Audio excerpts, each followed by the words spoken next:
Rightio, so welcome back to the shed there, guys, and welcome back for part 8, the cheap car challenge.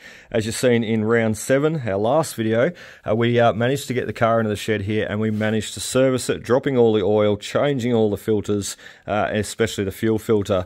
And let me just give you a look at that too. We've got the container over here. Remember how we said that we like to let them dry out on the bench and then we can suss out exactly all the dirt and the grime that come out of the fuel filter? Well, there it is. Look at it. Absolutely horrendous. So, new fuel filter, new oil filter, new air filter, new oil. Look, we've just done the works. And in our last video, to finish it off, what you did not see, we got underneath with the pressure washer and we cleaned for about 2 hours, each side and front and back, and jacking it up in all different areas and places, trying to get under there the best we could. It's super clean underneath now. We did not show it, but today what we're going to be doing, our next job is to fit up the second-hand alternator, or the new alternator, but it is a second-hand one from the wreckers, but it's our new one, so look out. I fit up the new alternator. It is a pretty simple job, as I explained there in one of my other videos. We've got a 13mm bolt at the top.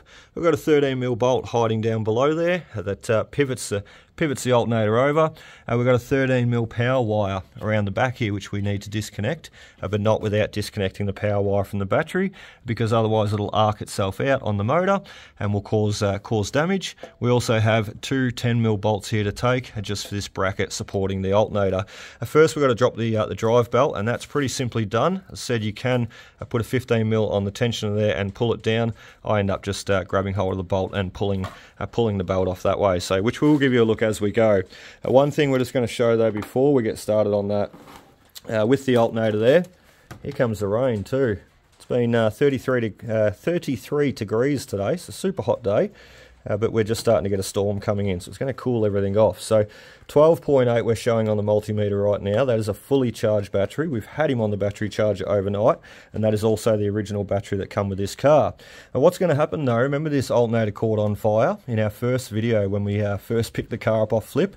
So it caught fire and it burned something out inside, and when we got home we realised obviously it was not doing its job anymore. It was not throwing charge like it should.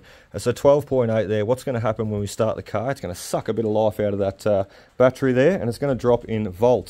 And then what's going to happen, don't mind me, I'm still in my work clothes. What's going to happen though basically is the alternator not doing its job. It's not going to replenish that power, and that is the problem that we're trying to solve today. So putting that new alternator in. So let's start him up and let's have a bit of a look.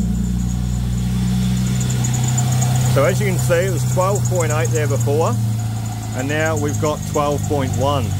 So as I said, that alternator's not doing its job. If it was, we'd be showing around the 14.5 volts, 14.5, well, thereabouts. So sounds like we need a bit more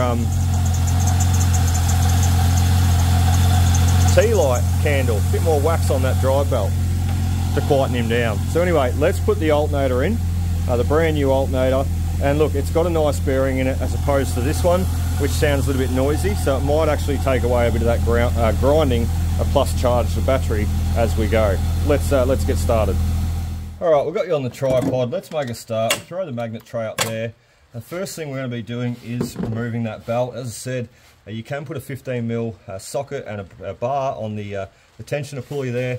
What I generally do though is just pull down on the belt, slip him off over the side. It's pretty simple. So just by removing the belt there like that, we'll take him off too, all the way off, because funnily enough it is actually upside down, the wrong way around, and we know how it all goes back on. Anybody that's unsure, you can Google it. It's pretty simple though. It's an upside down, well, it looks like an M or a W. The next job that we're going to do is just disconnect the power of the battery, and then we're going to make a start removing some of these bolts. Remember, you always disconnect the power of the battery, because the power wire runs straight back to the back of the alternator, giving it power, feeding it back, or feeding the power back to the battery, I should say. So I'm going to take these bolts off here. Very handy little tool.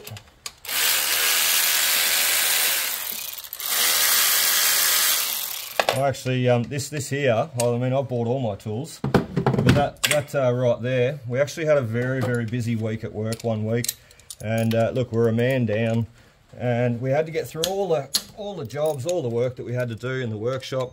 And my boss actually said to me, and the other worker, there's only two of us in the workshop at that time.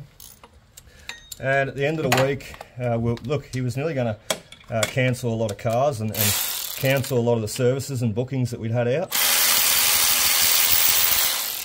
Basically, at the end of the day, or the end of the week, I should say, he come to both myself and the other worker, and he said, "Look, here's a gift card. Go down to the local Bursons, I think it was, or Auto Pro at that stage."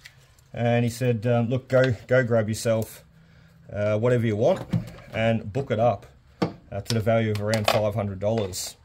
So I went and bought this SP 3/8 side impact ratchet, battery operated ratchet, and tell you what, oh, that's tight. Oh my God, that is extremely tight. I tell you what though, that thing has been an absolute godsend, especially for jobs like this. That ratchet is just turning that 13mm bolt around. So let's hit him with a gun, because sometimes that force of impact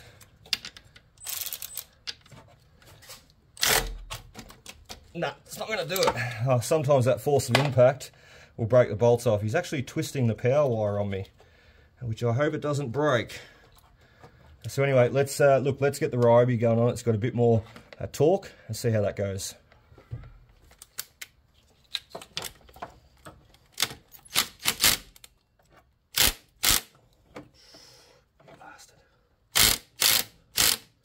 Oh, well, that was a failure then, wasn't it? I've never ever done that before in my life. We just broke the power wire off the back of the alternator. That's not an issue though. We'll just rectify it. We'll fix it for future. And look, we'll fix that power wire, strip it out, you know, take it back a little bit and put a new eyelet, put a new terminal on him, put him on the back of the new alternator. So not a big issue, but I've never ever seen that happen. And look at that, we still haven't got the bolt off. So he's fixed on there tight. Let's worry about that later, and let's get the new alternator on. So just quickly, do you remember the noise we were having in the car there with the engine running? How we were getting the squeaking noise, how we fixed him up with a bit of the wax there. However, that grinding noise, well, I think part of it was coming from this alternator here. Have a listen, ready?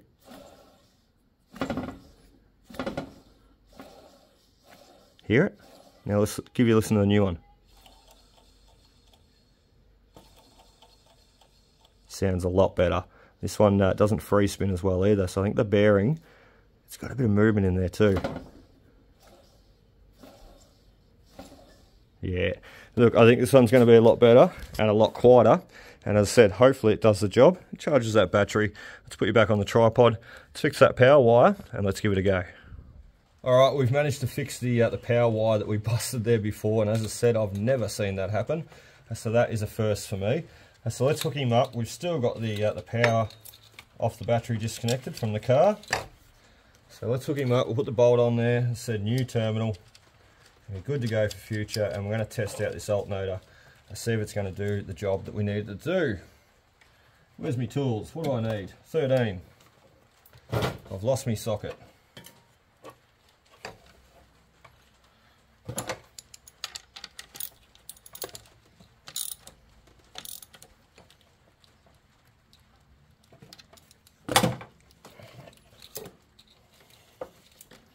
I'll just plug that switch in too. We've got the power wire on. We'll move the little rubber cover up, fit him on.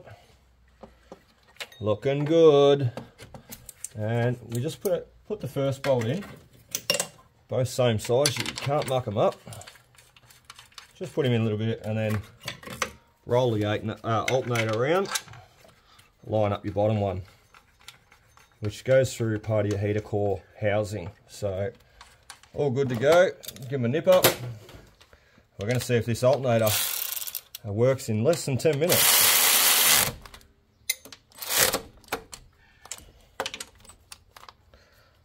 Tighten them up a little bit. 10mm bolts for the bracket.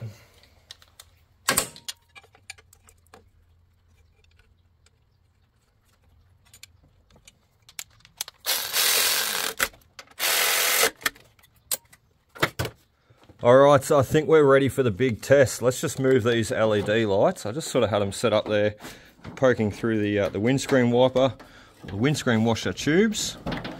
try and give us a bit of light, see what we're doing. So, look, let's put the battery terminals on. Once this works too, we can tighten them down and keep them there for future. Let's put the multimeter on. She should be reading around the 12.4, 12.6, I dare say, because the battery would have replenished itself. The cells would have replenished itself a little bit more since it's been sitting there. So there we go, 12.7. Not too, well, pretty close. Not too far off the mark. So old alternator on the bench, new alternator in. We've got the power wire connected, all the brackets on, the loom connected, the belt on the right way. You remember it was around the wrong way before. Not that it really matters. It's good to see it around the right way. So, and look, I'm coming up 7-Eleven. As many will know, it's a Friday night too, 7-Eleven. We're not too far away off our videos. So let's start it up. And let's hopefully see that battery throwing around the 14.5. Oh, look at it. There it is there. Isn't that awesome? So our alternator works straight away. And listen to it. I can't hear much grinding, bearing noise. Remember the bearing grinding noise? Or maybe a little bit. Maybe a little bit. We might still need to replace that pulley right there. So we might even need to put a little bit of that wax on. It's obviously not doing the job that the normal stuff would have done. So being a tea light candle, the normal stuff comes in a bit of a tube, looks like a pencil, and it's a lot more slimier and greasier, more waxy. So we might have to pick some up from the automotive store in future. But there we go, we've nailed it, 14.2 volts. And as I said, that is putting charge back into the battery. So look, we can do anything we like now. We can put the headlights on. That's a really good test. Headlights on, because that's a good drainer of power. So we'll even put them on high beam. And look at that. It's still doing what it should. The regulator's kicking in and throwing back that charge back into the battery as it's using it, draining away with the headlights. So let's put the radio on. Let's put the aircon on. Let's really give it a good test. So we're low on fuel, park brake and headlights. Perfect. No more battery light. We had a little battery light over the back there before. So aircon. Why isn't my aircon working? Demister. Demister works. Hazards. Hazards work. What's going on with the aircon? Cold face. It is cold. Oop. Let's have a look at the aircon. So the aircon pump's on, but there we go, the magnet hasn't picked up. So they've got a magnet on the front of the aircon there, and it'll start driving that front pulley.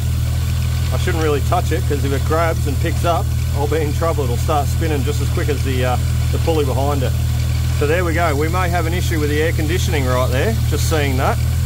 Because once again, they drive off a magnetic system. As soon as you turn your aircon on, it picks up that front magnet and it starts driving the pulley. Otherwise, it's just free spinning with the motor. So there we go. We may have a problem with the aircon.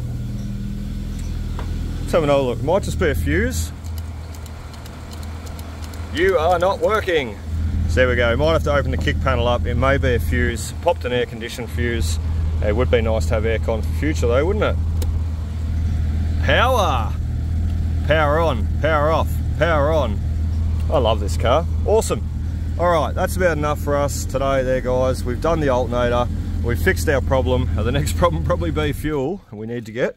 But look, we've fixed our problem and we've come a long way in such a short time. Today is Friday, and look, today marks the 8th day that we've had this car. So I bought it last week Thursday. So we only had this car for 8 days. We've done all the work that you've seen over the last 8 days and shot all those videos whilst at it. So alternator, exhaust, service, full clean, top to bottom. And I mean top to bottom, because remember we pulled the seats, the carpet, the dash, not the dash, but the consoles out.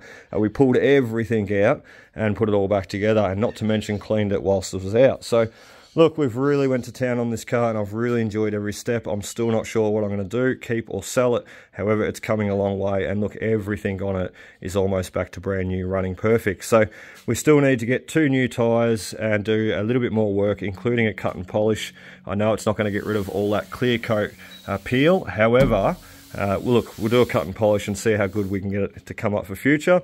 I've also got some clear indicators I can put in the side there that I've had tucked away in the office, in the shed there. That is where I keep all my parts and cans and degreaser and all my bits and pieces I need, and not to mention some oils and everything out the back. So look, we've got most of it here on hand. We've got the skill, the tools, all the supplies nearly. We just don't have as much time as we'd like to play around with it. We'll get to that next video next week though, and see if we can't shoot number 9. And number 9, we're going to be going over it, cut and polishing it, and going over it and checking for any roadworthy condition items. Part 10 will be the big reveal. So look out, we're going to reveal it and show it all off and show everything we've done to it over the last, week? Well, probably by the time we get to that, it'll be about 2 weeks. So anyway, guys, I really hope you've enjoyed. One last thing I'll show you too, that we fixed up.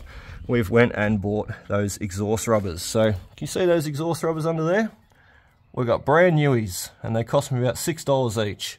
So there we go, another $6 onto the budget, a $200 car, and all up we've spent about, well, $250 to $300 to get it to where it is now. So this owes me $500. So anyway, guys, that is about it for us today. Be sure to drop a comment down below, and look, let us know what I should do with this car for future. I hope to catch you on the next one. Cheers.